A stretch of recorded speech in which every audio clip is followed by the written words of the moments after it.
દર્શક મિત્રો, આપ જોઈ રહ્યા છો વર્ધમાન 24 ન્યૂઝ. વર્ધમાન 24 ન્યૂઝને સબસ્ક્રાઇબ કરો, લાઇક અને શેર.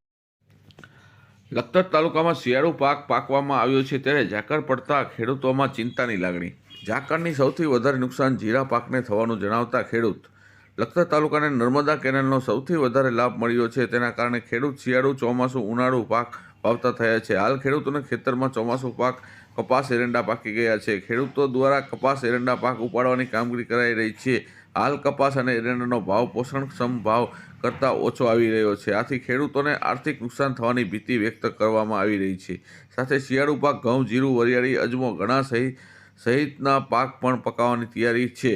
લખતર તાલુકાના ખેડૂતોના જણાવ્યા મુજબ હાલ ખેડૂતો દ્વારા માર્કેટમાં જીરાના ભાવ સૌથી ઊંચા હોવાથી જીરાના પાકનું વાવેતર કર્યું છે. ત્યારે હાલ ઝાકળ પડતા સાથે વહેલી સવારે વાતાવરણમાં ધુમ્મસ આચ્છાદિત થઈ જતું હોય જીરા સહિતના શિયાળુ પાકને નુકસાન થવાની ભીતિ સાથે જીરામાં કાળીઓ, ધોળીઓ, સુકારો જેવા રોગ આવવાની ભીતિ વ્યક્ત કરવામાં આવી રહી છે.